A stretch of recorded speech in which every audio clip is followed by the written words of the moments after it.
The climate change issue is an absolutely catastrophic, nightmarish mess, and the idea that that will unite us is that's not going to unite us. I mean, first of all, it's very difficult to separate the science from the politics, and second, even if the claims, the more radical claims, are true, we have no idea what to do about it, and so no. And besides, it's even worse than that. Here's one of the worst things about the whole mess is, so as you project outwards with regards to your climate change projections, which are quite unreliable to begin with, and the unreliability of the measurement magnifies as you move forward in time, obviously, because the errors accumulate. And so if you go out 50 years, the error bars around the projections are already so wide that we won't be able to measure the positive or negative effects of anything we do right now. So how in the world are you going to solve a problem when you can't even measure the consequence of your actions? Like, how is that even possible? And besides that, well, what's the solution? What are we going to do? Switch to wind and solar? Well, good luck with that. Just try it and see what happens. We can't store the power. Germany tried it. They produced more carbon dioxide than they did when they started because they had to turn on their coal-fired plants again. That wasn't a very good plan. Well, we don't want nuclear. It's like, okay, what happens at night? The sun goes down. Well, isn't that something we should have taken into account? Well, we got to flip on the coal-fired plants. Well, so it was a complete catastrophe, and all that happened was the price of electricity shot up. There's like zero utility. So that's not a solution. So what are we going to do about it? Well, we should cut back. We can't consume as much as we are all consuming. It's like, well, maybe, except the data that I've read indicate that if you can get the GDP of people up to about $5,000 a year, then they start caring about the environment, and the environment cleans up. So you could make a perfectly strong case, I think, and a reasonable one, perhaps even a humane one, that the actual idea would be to get everybody in the world who's poor, desperately so, out of poverty as fast as possible, which would increase consumption in the short term, because then they'd start to care about the environment and things would clean up. It's like, okay, well, what are we going to do about global warming? Well, good luck figuring that out. I don't see a solution on the horizon. I look at Bjorn Lomborg's work. I really like Bjorn Lomborg. I think he's a real genius. You can look him up if you want. He took the UN millennial goals. There's 200 of them. That's way too many goals if you're serious about goals, by the way, because 200 goals isn't a plan. It's a wish list. You have to prioritize. I'm serious. You have to prioritize. But they won't prioritize because each of the goals has its constituents. And if you prioritize, then you irritate the constituents. But if you don't prioritize, then you can't implement the plan. So what Lomborg did was gather a teams of economists, multiple teams, some of whom were Nobel Prize-winning economists. He had them assemble teams. He had them rank order development goals in terms of their return on investment, all of the teams. Then he averaged across the teams and came up with a final list. And addressing global warming wasn't even on the list.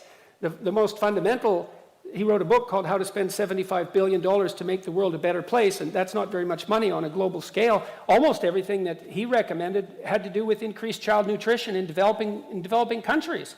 It's like, these things are complicated, man.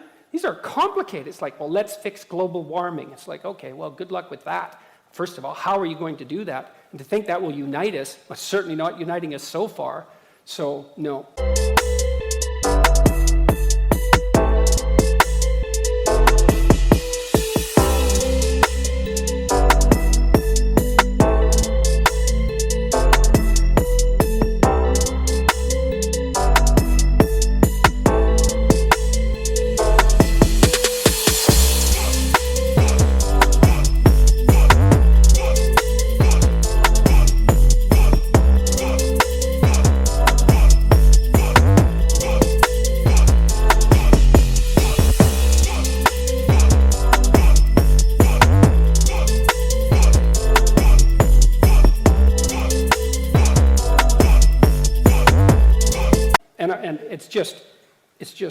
It's the kind of low-resolution thinking that just gets us absolutely nowhere.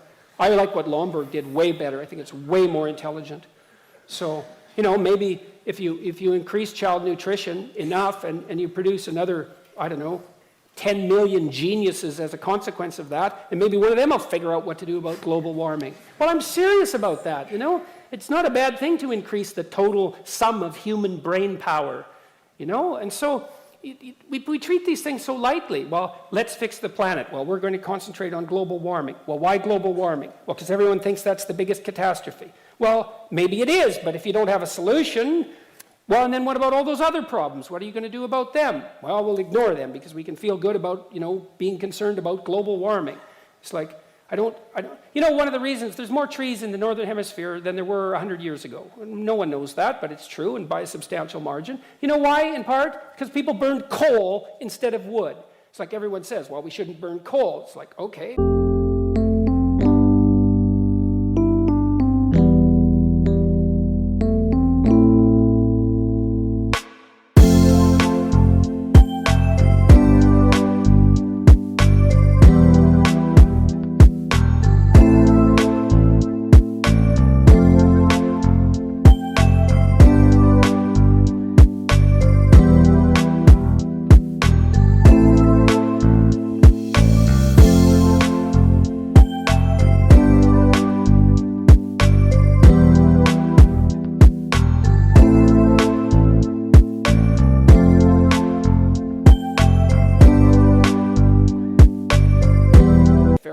What do you want to do? Burn trees instead? Because that's what poor people would have done.